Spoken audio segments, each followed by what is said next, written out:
Listo, muy buenas noches con todos y cada uno de los presentes. Es un gusto una vez más poder volver a compartir en estos espacios de Periodismo en Llamas junto a ustedes, el poder hablar un poco de política, hablar de lo que ocurre en el día a día aquí en nuestro país y más que nada para comprender qué es lo que está pasando. Y como siempre les digo, estos espacios están dedicados a la opinión pública con responsabilidad ulterior, siempre procurando hacer una crítica constructiva, propositiva y más que nada, como siempre les digo, respetuosos del pluralismo ideológico en la cual buscamos construir una mejor sociedad con estos espacios de análisis dedicados a la comunicación y educación política como tal, querida audiencia.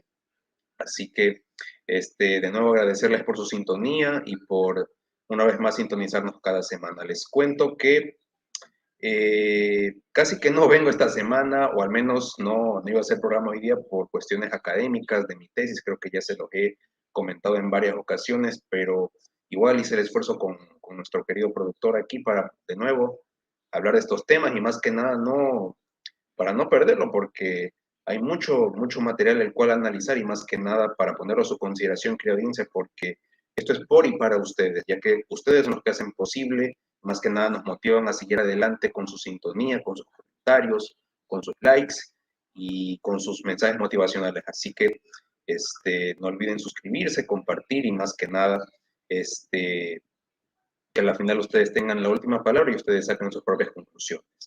Sin más preámbulos, amable audiencia, el tema que nos reúne hoy son los 100 días de la Asamblea Nacional.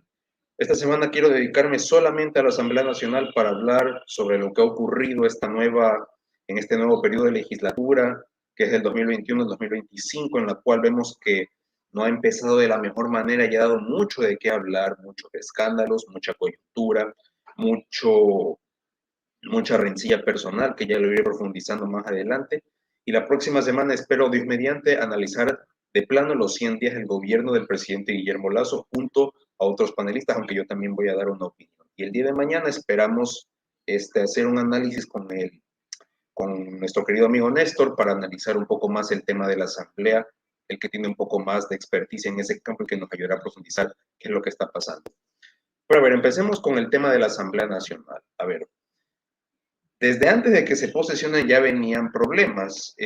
Recordar que la Asamblea Nacional comenzó sus funciones el 14 de mayo del presente año, en la cual vimos todos los ecuatorianos que el primer día de sesiones no pudieron posesionar, vale la redundancia, a las autoridades de la Asamblea, que era al presidente o presidenta de la Asamblea, a los dos vicepresidentes, al Consejo de Administración Legislativa CAL y al resto de comisiones que son las que integran toda la estructura legislativa de la Asamblea Nacional. Que dicho sea de paso, quiero aprovechar esta ocasión para recordarles a ustedes, citando la Constitución de la República, sobre cuáles son las atribuciones y competencias que tiene la Asamblea Nacional. Y préstenme mucha atención porque más adelante les voy a poner en consideración y a comparar para que tengan presente. Primero, el artículo 120 de la Constitución, ¿qué es lo que establece?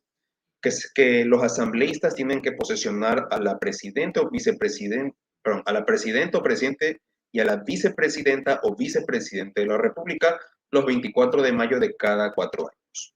Declarar la incapacidad física o mental de los presidentes o presidentas, elegir al vicepresidente o al vicepresidente en caso de ausencia definitiva, participar en el proceso de reforma constitucional, expedir y reformar leyes, interpretarlas, etcétera, que es lo que más se conoce, fiscalizar los actos del resto de las funciones del Estado, autorizar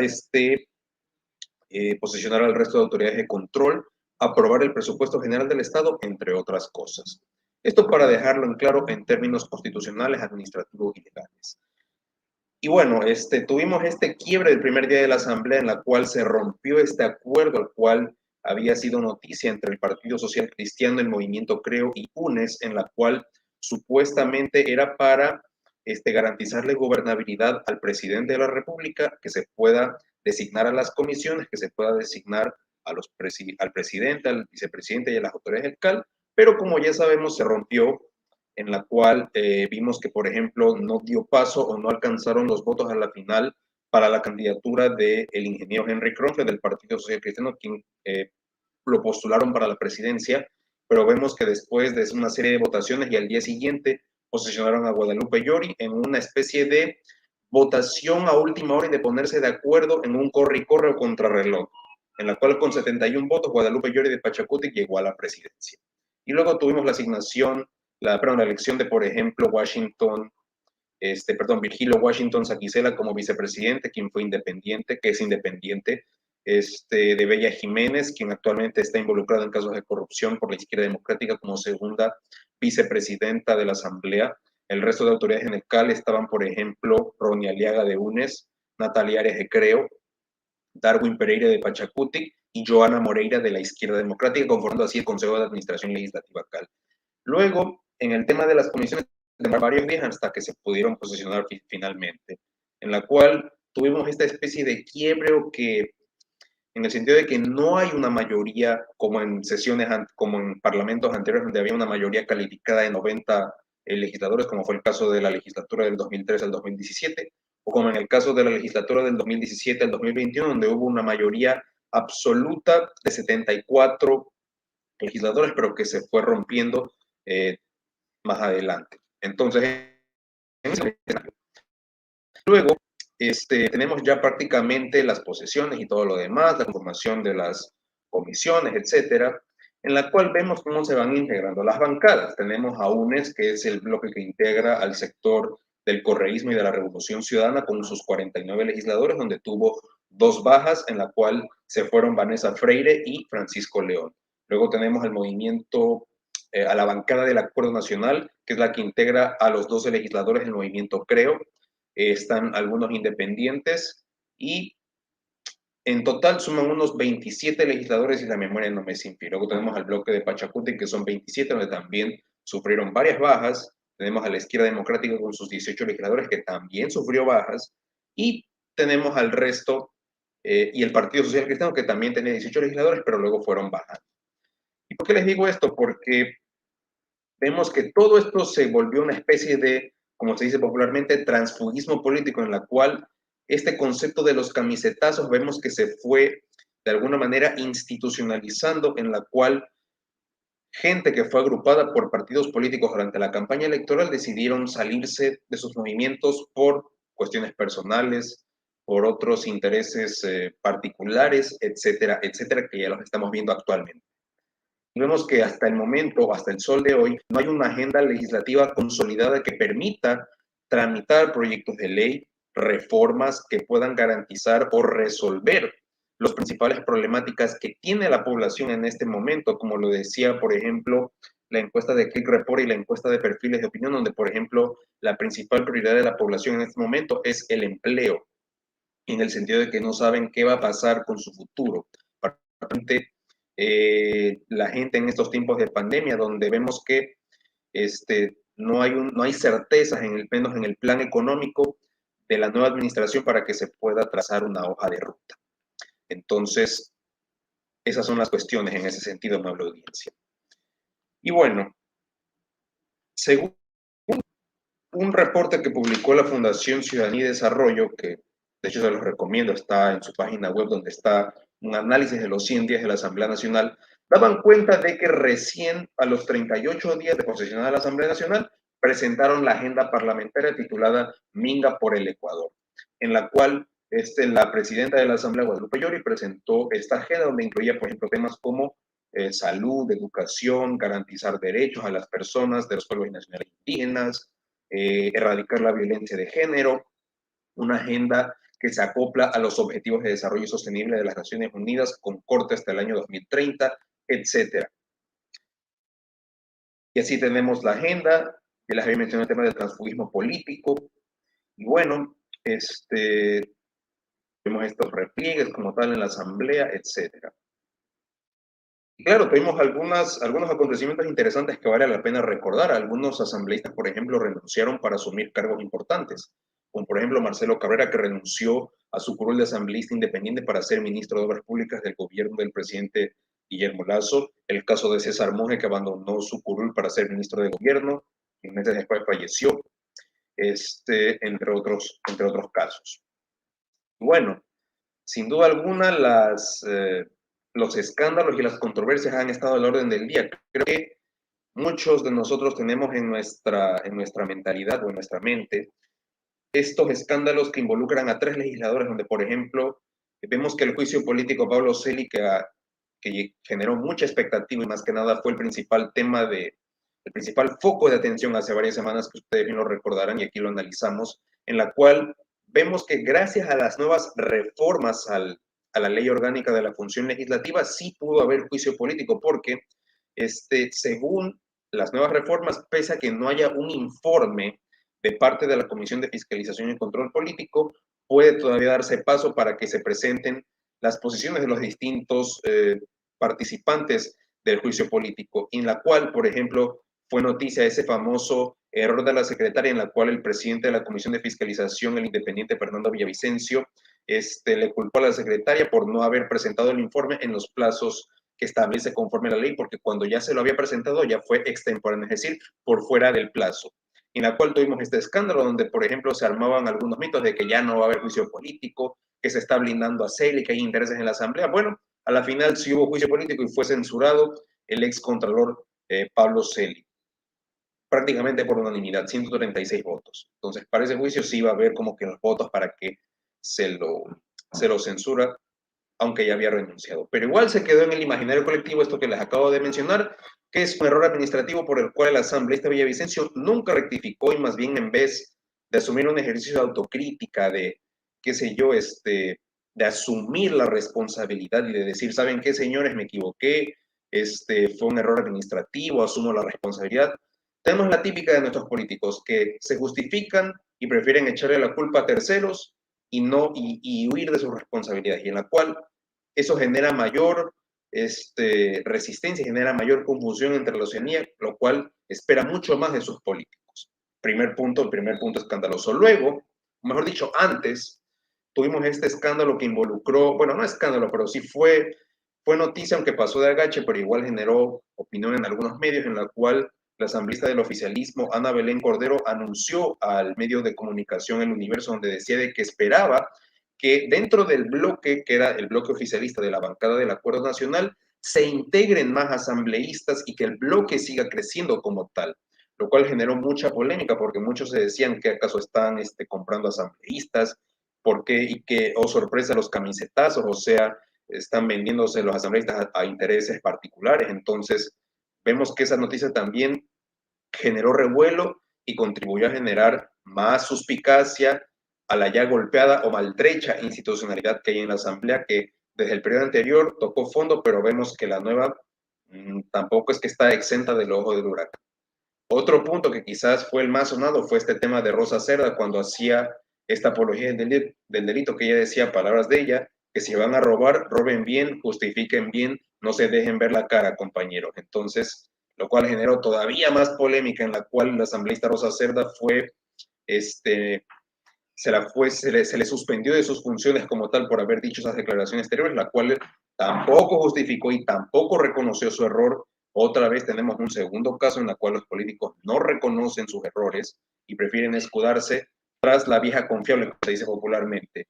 Me están haciendo persecución política, me están atacando por ser mujer, vulneración política, etcétera, etcétera. Cuando la crítica como tal, como yo siempre les digo, mala audiencia, al servidor público, que siempre va a estar sujeto a escrutinio público, en base a su desempeño, en base a sus funciones y a cómo se presenta ante los ciudadanos que son sus mandantes en ese sentido, en ese punto.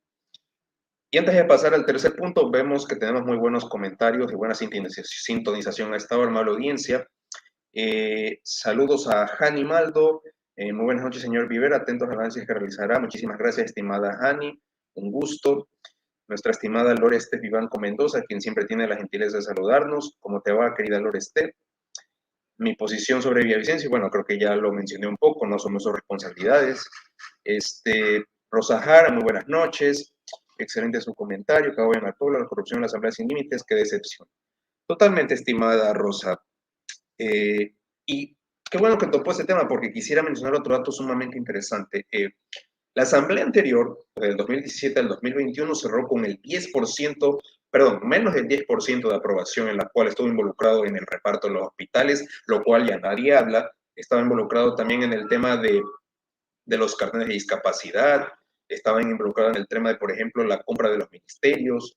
el tema de, por ejemplo, los diezmos, que también fue noticia y tampoco ya nadie habla, quedó en el olvido, como siempre digo, aquí en el país mandan las coyunturas y el escándalo del día de hoy será reemplazado por el del día de mañana o por uno muchísimo más peor. Entonces, se presta todavía más para la suspicacia. Y la nueva asamblea tiene el 30% de aprobación, pero esto fue antes del escándalo de Bella Jiménez, al cual quiero entrar ahora, porque habrá que ver las cifras que se manejarán en los próximos meses en torno a esto. Y ya les voy a meter un análisis sumamente interesante donde ya vemos cómo se va configurando todo esto. Ya voy a ir allá. Y tenemos el finalmente terrible escándalo de la asambleísta de la izquierda democrática, Bella Jiménez, en la cual se filtró un audio en los medios de comunicación donde decía de que ella supuestamente había metido al duro de la Comisión de Tránsito de Guayas, en la cual se armó este escándalo del reparto o de la gestión de cargos públicos por parte de los asambleístas. Y como les dije al principio, como les dije, las funciones de los asambleístas, los cuales establece la ley y la Constitución, vemos que no está entre sus atribuciones ser una agencia de empleo o gestionar cargos públicos. Ya no estamos en el año 95, cuando fue el famoso caso de los gastos reservados que involucró al vicepresidente Alberto Dajic. Entonces, él había revelado en aquella época de que varios legisladores le pidieron a él partidas presupuestarias o gestionar ciertos cargos en determinadas comisiones o en determinados órganos de control en aquella época. Y vemos que se están repitiendo estas prácticas deleznables y bochornosas, en la cual lastimosamente las prácticas siguen siendo las mismas, pero los personajes son otros, pese a que se presentan como nuevos ante la política. Y claro, la edad no es garantía de innovación, como decía alguna vieja frase. Entonces vemos que todo esto se va configurando como tal. Y también hay más, amable audiencia. El asambleísta Darwin Pereira también supuestamente está involucrado en que él había dicho de que le estaba haciendo una broma en este tema de que estaban gestionando cargos públicos. El asambleísta independiente que fue electo en conjunto con el Partido Social Cristiano también estuvo involucrado en los casos de estos de las gestiones de los cargos públicos, en la cual se reveló este chat ante los medios donde decía de que le estaban pidiendo que ponga gente en el Ministerio del Trabajo, médicos en el sector de la salud. O sea, se habla mucho de los asambleístas que gestionan estos cargos, pero no se menciona al repartidor, porque cuando usted delega este tipo, o cuando se establece esta relación, no es que solamente nos quedamos con una parte, no, pues es como en un caso de corrupción de una contratación pública, por ejemplo. Les quiero poner un ejemplo. Cuando hay una irregularidad en una contratación, ¿quiénes son los que participan? Hagamos este ejercicio. Los funcionarios del Estado y las empresas. Perfecto. Entonces, si ha habido una irregularidad, la empresa tiene algo que ver. Por ejemplo, si hay peculado, si hay cohecho, si hay algún pacto colusorio. La empresa y el funcionario del Estado tienen que ver inevitablemente. Por eso es que hay esta correlación o esta relación donde tenemos a las dos partes, pero aquí solamente se habla de la asamblea. Entonces, ¿quiénes son esos mandos medios de la función ejecutiva que están repartiendo los cargos públicos? ¿Y por qué razón el señor ministro de Obras Públicas, que supuestamente estaba involucrado y que mencionó hace varios días de que sí, que el asambleísta Bella Jiménez había ido a su despacho y de que le había dicho de que no logró su cometido, pero nunca lo reveló en su momento? O sea, tuvo que esperar a que ocurra este escándalo para recién decir lo que sabía. Entonces, ya vemos cómo se va configurando el escenario. Y dicho sea de paso, debería activarse el Código de Ética Pública que promulgó el presidente de la República, Guillermo Lasso, en su primer día de gestión, donde establece entre los artículos donde los ministros no tienen por qué reunirse con los asambleístas o que establezcan la agenda de sus actividades como tal para que sea de escrutinio público. Entonces, tenemos ahí ese escenario en la audiencia. ¿Y por qué menciono todo esto? Porque ya se está hablando en los medios de comunicación, se está hablando desde varios sectores, desde varios opinólogos, desde varios tuiteros, varios analistas, varios periodistas, de que ya se está pensando en una muerte cruzada o en una reforma, perdón, en una consulta popular para que se vayan los asambleístas, para que se reduzca el número de asambleístas, para que se establezca un Senado, para que se cambie la Constitución, entre otras cosas. Entonces, con todo esto, la Asamblea está comprando todos los boletos para que todo esto probablemente se dé en un par de meses, como ya lo dijo la ministra de Gobierno hace un par de días, de que no descartan en ir a una consulta popular o acudir a mecanismos de democracia directa para resolver el bloqueo, el supuesto bloqueo político de la Asamblea, cuando solamente la función ejecutiva ha mandado 2 proyectos de ley a la Asamblea, que es el proyecto de ley de reforma a la Ley Orgánica de Comunicación denominado Proyecto de Libertad de Expresión, y este segundo proyecto de ley de reformas a la educación superior que lo presentó el señor presidente Guillermo Lasso hace un par de semanas para garantizar el libre ingreso, las reformas a la autonomía universitaria, etcétera. Entonces, solamente dos proyectos. Y aquí les quiero mencionar otro dato. Se dijo, por ejemplo, de que la Asamblea, cuando lanzaron un exhorto de que, por ejemplo, el presidente no debía meterse en el CIADI cuando ya la Corte Constitucional se había pronunciado. El señor, por ejemplo, Simón Espinosa Cordero, decía que, por ejemplo, de que cómo es posible que la Asamblea le impida de que vaya al CIADI, pues la asamblea, cuando eso no pasa de un exhorto, o sea, no es que tiene alguna incidencia profunda o importante, porque al final es la Corte Constitucional la que se expresa. Entonces, el exhorto de la Asamblea no iba a pasar de eso, de un exhorto, en ese sentido. ¿Qué más nos dicen nuestros internautas? Dice Animaldo, en el caso Celi, debido a la falta del informe de la comisión, la Asamblea no pudo emitir una censura al PPL por prorrogación de funciones con responsabilidad penal, acuerdo o coincidencia. Claro, o sea, no fue por prorrogación de funciones totalmente, estimada Hani, fue por otro, y era para, obviamente, o sea, habían demasiadas causales y los informes de posición, y a la final fue eh, lo que quería este sector político, ¿no? Como les digo, o sea, aquí siempre se mueven en base a intereses. ¿Qué más tenemos? Gates Steven, estamos hartos de tanta podredumbre, se les elige para que se dediquen a trabajar, a transformar, a hacer leyes que benefician a la sociedad. Ellos son empleados públicos y se les pagan para trabajar y hacer muy bien sus trabajos y resultados de alto nivel. Pero se ven asquerosidades de gente muy vulgar y de falta de probidad profesional y moral, y con sus amoralidades deberían ser cesadas y terminar como cualquier trabajador si delinque una empresa. Totalmente, totalmente, estimada Gate. Los asambleístas, insisto, están sujetos a escrutinio público. Y como les digo, o sea, ni siquiera hacen un ejercicio de autocrítica en la cual puedan asumir sus responsabilidades como tal. Y como les digo, o sea, aquí en vez de hacer eso, se escudan o buscan culpables en terceros. Entonces ahí es donde termina perdiendo la ciudadanía. Esto siempre sí será cuento chino con el pasar del tiempo, dice Wilson Martínez. Si fueras asambleísta, si yo fuera asambleísta, si yo fuera asambleísta probablemente me sacaran al siguiente día, estimada Giselle, por en verdad servir con sentido de país, como usted no tiene idea. Y es que, insisto, estimada Giselle Marín, o sea, los asambleístas tienen tanta facilidad para poder hacer cambios profundos. Por ejemplo,